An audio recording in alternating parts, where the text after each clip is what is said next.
Welcome to the channel Swasti Creations. ಕಾದಿರುವೆ ನಿನಗಾಗಿ ಒಂದು ಭಾವನಾತ್ಮಕ ಪ್ರೇಮಕಥೆ.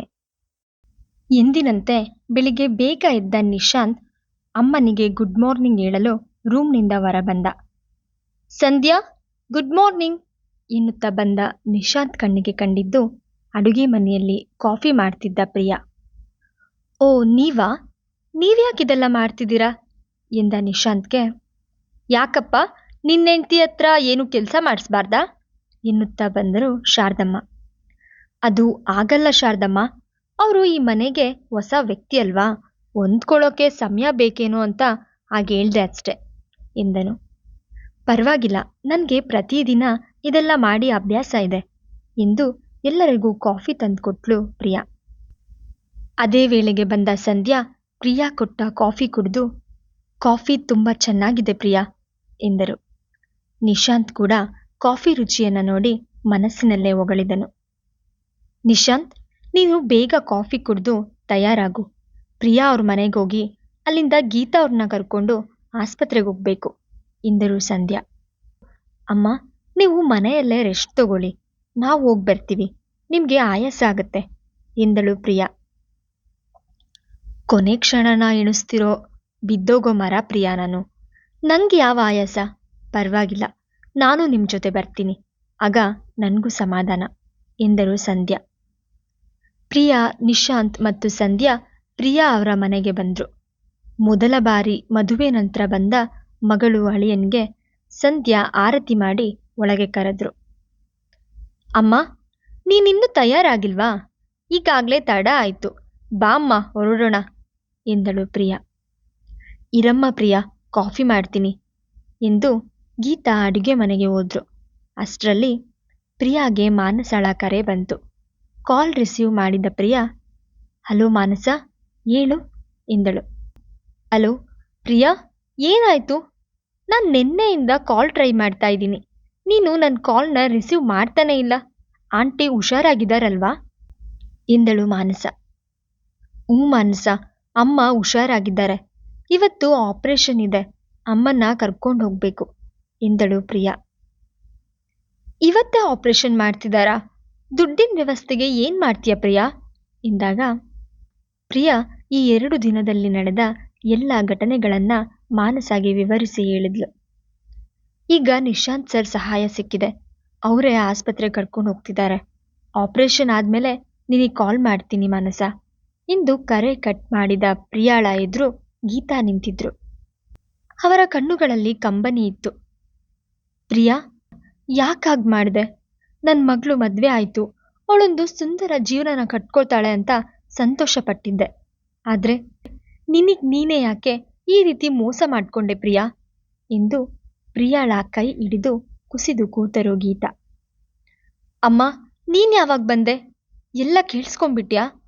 ನಿನ್ನ ಆಪರೇಷನ್ ಆದಮೇಲೆ ನಾನೇ ನಿನಗೆ ಎಲ್ಲ ವಿಷಯ ತಿಳಿಸ್ಬೇಕು ಅಂತ ಇದ್ದೆ.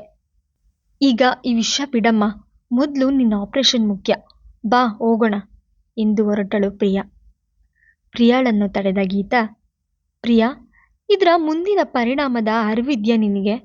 ಇದು ಕಾಂಟ್ರಾಕ್ಟ್ ಮದುವೆ ಅಂತ ಸಮಾಜಕ್ಕೆ ಗೊತ್ತಾದರೆ ನಿನ್ನ ಜೀವನನೇ ಹಾಳಾಗುತ್ತೆ ಪ್ರಿಯಾ, ಮತ್ತೆ ನಿನ್ನ ಯಾರು ಮದುವೆ ಆಗ್ತಾರೆ ಎಂದು ಅಳುತ್ತಾ ಪ್ರಿಯಾಗೆ ಪ್ರಶ್ನಿಸಿದ್ರು. ಅಮ್ಮ, ಜೋರಾಗಿ ಮಾತಾಡಬೇಡ, ಈ ವಿಷಯ ನಿಶಾಂತ್ ಸರ್ ಅವ್ರ ತಾಯಿಗೆ ಗೊತ್ತಾಗಬಾರ್ದು, ಅವರಿನ್ನು ಎಷ್ಟು ದಿನ ಇರ್ತಾರೋ ಗೊತ್ತಿಲ್ಲ, ಅವರಿಗೋಸ್ಕರ ಆದರೂ ನೀನು ನಮಗೆ ಸಹಾಯ ಮಾಡಬೇಕು ಎಂದಳು ಪ್ರಿಯಾ. ಅಷ್ಟರಲ್ಲಿ ಪ್ರಿಯಾ, ಹೊರಡೋಣವಾ ಎಂದು ಕರೆಯುತ್ತಾ ಬಂದರು ಸಂಧ್ಯಾ. ಸಂಧ್ಯಾ ಅವರ ಮುಖವನ್ನು ನೋಡಿದ ಗೀತಾ ಅವರ ಪರಿಸ್ಥಿತಿನೆಂದು ಸಂಧ್ಯಾರ ನೆಮ್ಮದಿಗಾಗಿ ಕಣ್ಣೊರೆಸಿಕೊಂಡು ಏನು ಗೊತ್ತಿರದಂತೆ ಸುಮ್ಮನಾದ್ರು. ಗೀತಾರನ್ನು ಆಸ್ಪತ್ರೆಗೆ ಸೇರಿಸಲಾಯಿತು. ಆಪರೇಷನ್ ಥಿಯೇಟರ್ಗೆ ಹೋಗೋ ಮುನ್ನ ಪ್ರಿಯಾಳ ಮುಖವನ್ನು ನೋಡಿ ದುಃಖವನ್ನು ನುಂಗಿಕೊಂಡು ಒಳಗೆ ಹೋದ್ರು ಗೀತಾ. ಪ್ರಿಯಾ, ಧೈರ್ಯವಾಗಿರು, ಗೀತಾ ಅವ್ರಿಗೆ ಏನೂ ಆಗಲ್ಲ ಎಂದು ಪ್ರಿಯಾಳನ್ನ ಸಮಾಧಾನಪಡಿಸಿದ್ರು ಸಂಧ್ಯಾ. ದೂರದಲ್ಲೇ ನಿಂತು ಇದೆಲ್ಲವನ್ನ ನೋಡ್ತಿದ್ದ ನಿಶಾಂತ್ಗೆ ಪ್ರಿಯಾ ಮತ್ತು ಅವ್ರ ತಾಯಿಯ ಬಾಂಧವ್ಯನೆಂದು ಗಿಲ್ಟ್ ಫೀಲ್ ಕಾಡೋದಕ್ಕೆ ಶುರುವಾಯಿತು. ನಾನು ನನ್ನ ತಾಯಿಗೆ ಮಾತ್ರ ಅಲ್ಲ, ಪ್ರಿಯಾ ಅವ್ರ ತಾಯಿಯ ಭಾವನೆಗಳಿಗೂ ಮೋಸ ಮಾಡ್ತಾ ಇದ್ದೀನಿ, ನನ್ನ ಸ್ವಾರ್ಥಕ್ಕೆ ಈಗ ಮದುವೆ ಆಗಬಾರ್ದು ಅಂತ ಅಂದ್ಕೊಂಡಿದ್ದೆ. ಆದರೆ ಈಗ ನಾನೇ ಸ್ವಾರ್ಥಿಯಾಗಿ ಪ್ರಿಯಾ ಅವರ ಅಮ್ಮನ ಭಾವನೆ ಜೊತೆ ಆಟ ಆಡ್ತಾ ಇದ್ದೀನಿ. ಇದೆಲ್ಲ ಅವ್ರಿಗೆ ಗೊತ್ತಾದರೆ ಹೇಗೆ ರಿಯಾಕ್ಟ್ ಮಾಡ್ತಾರೆ ಎಂದುಕೊಳ್ಳುತ್ತಾ ನಿಂತಿದ್ದ. ಆಪರೇಷನ್ ಥಿಯೇಟರ್ನ ಮುಂದೆ ಕುಳಿತಿದ್ದ ಪ್ರಿಯಾಳ ಮುಖದಲ್ಲಿ ಆತಂಕ ಇತ್ತು. ಅವಳ ಪಕ್ಕದಲ್ಲಿ ಬಂದು ಕೂತ ನಿಶಾಂತ್, ಪ್ರಿಯಾ, ಭಯ ಪಡಬೇಡಿ, ಅಮ್ಮ ಆರಾಮಾಗ್ತಾರೆ ಎಂದಾಗ, ಅಮ್ಮನಿಗೆ ಎಲ್ಲ ವಿಷಯ ಗೊತ್ತಾಯಿತು ಸರ್. ಅವರೀಗ ಅದನ್ನೇ ಯೋಚನೆ ಮಾಡ್ತಾ ಇರ್ತಾರೆ, ಅದಕ್ಕೆ ಆತಂಕ ಎಂದಳು ಪ್ರಿಯಾ. ಓ ಮೈ ಗಾಡ್, ಆಪರೇಷನ್ ಟೈಮ್ನಲ್ಲಿ ಅವ್ರಿಗೆ ಯಾಕೆ ಕೇಳಿದ್ರಿ ಎಂದಾಗ ನಡೆದ ಸಂಗತಿಯನ್ನೆಲ್ಲ ತಿಳಿಸಿದ್ಲು. ಹಾಗಾದ್ರೆ ಈಗ ಮಾನಸಾಗೂ ಈ ವಿಷಯ ಗೊತ್ತಾಯ್ತಾ? ಹೀಗೆ ಎಲ್ಲರಿಗೂ ಗೊತ್ತಾದ್ರೆ ಹೇಗೆ ಎಂದು ಟೆನ್ಷನ್ನಲ್ಲಿ ಕೂತನು ನಿಶಾಂತ್. ಗೀತಾರ ಆಪರೇಷನ್ ಮುಗಿದ ನಂತರ ಅವರನ್ನ ವಾರ್ಡ್ಗೆ ಶಿಫ್ಟ್ ಮಾಡಲಾಯಿತು. ಇಂದು ಆಸ್ಪತ್ರೆಯಲ್ಲೇ ಇದ್ದು ಮರುದಿನ ಡಿಸ್ಚಾರ್ಜ್ ಮಾಡೋದಾಗಿ ಹೇಳಿದ್ದರು ಡಾಕ್ಟರ್. ಅಮ್ಮ, ನೀವು ಮನೆಗೊರಡಿ, ನಾನಿಲ್ಲೇ ಅಮ್ಮನ ಜೊತೆ ಇರ್ತೀನಿ ಎಂದಳು ಪ್ರಿಯಾ. ಗೀತಾರನ್ನ ನೋಡಿ ಅವ್ರ ಜೊತೆ 4 ಮಾತುಗಳನ್ನು ಆಡಿ ಸಂಧ್ಯಾ, ನಿಶಾಂತ್ ಮನೆಗೆ ಬಂದ್ರು.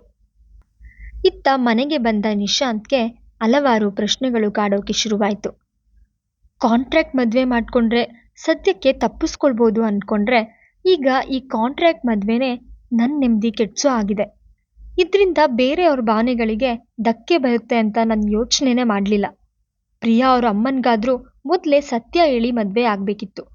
ಪಾಪ ಅವರು ಮಗಳ ಬಗ್ಗೆ ಎಷ್ಟು ಕನಸು ಕಟ್ಕೊಂಡಿರ್ತಾರೆ ಎಂದು ಯೋಚಿಸುತ್ತಾ ಕುಳಿತ. ಏನು ಹೆಂಡತಿ ಇಲ್ಲ ಅಂತ ನಿಶಾಂತಪ್ಪ ಮಂಕಾಗಿದ್ದಾರೆ ಎಂದು ನಿಶಾಂತ್ನ ಊಟಕ್ಕೆ ಕರೆಯಲು ಬಂದರು ಶಾರದಮ್ಮ. ಶಾರದಮ್ಮ, ಮೊದಲು ನಿಶಾಂತ್ಗೆ ಊಟದ ಬ್ಯಾಗ್ನ ಕೊಡಿ, ಆಸ್ಪತ್ರೆಗೆ ಊಟ ಕೊಟ್ಟು ಬರಲಿ, ನಂತರ ಎಲ್ಲರೂ ಊಟ ಮಾಡೋಣ ಎಂದರು ಸಂಧ್ಯಾ. ನಿಶಾಂತ್ ಊಟದ ಬ್ಯಾಗ್ನೊಂದಿಗೆ ಆಸ್ಪತ್ರೆಗೆ ಬಂದ. ಪ್ರಿಯಾ ಅವರ ಅಮ್ಮ ಕೇಳೋ ಪ್ರಶ್ನೆಗೆ ಏನಂತ ಉತ್ತರ ಕೊಡ್ಲಿ ಎಂದು ಅಂಜಿಕೆಯಿಂದಲೇ ವಾರ್ಡ್ನ ಒಳಗೆ ಹೋದ. ಎಲ್ಲ ಗೊತ್ತಿದ್ದ ಗೀತಾ ನಿಶಾಂತ್ ಮುಖವನ್ನ ನೋಡಿ ಅವನ ಪರಿಸ್ಥಿತಿಯನ್ನ ಅರ್ಥ ಮಾಡಿಕೊಂಡು ಸುಮ್ಮನಾದ್ರು. ಸರ್, ನೀವ್ಯಾಕೆ ಊಟ ತರೋಕೋದ್ರಿ? ನಾವಿಲ್ಲೇ ಕ್ಯಾಂಟೀನಲ್ಲಿ ಊಟ ಮಾಡ್ತಿದ್ವಿ ಎಂದಳು ಪ್ರಿಯಾ.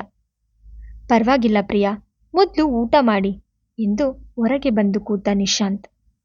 ಪ್ರಿಯಾ ಮತ್ತು ಗೀತಾರ ಊಟ ಮುಗಿದ್ಮೇಲೆ, ಅಮ್ಮ ನೀನ್ ಮಲ್ಕೋ ಎಂದು ನಿಶಾಂತ್ನನ್ನ ನೋಡಲು ಪ್ರಿಯಾ ಹೊರಗೆ ಬಂದ್ಲು. ಸರ್, ನಿಮ್ದು ಊಟ ಆಯ್ತಾ ಎಂದಳು. ಇಲ್ಲ, ಈಗ ಮನೆಗೋಗಿ ಮಾಡಬೇಕು ಎಂದನು ನಿಶಾಂತ್.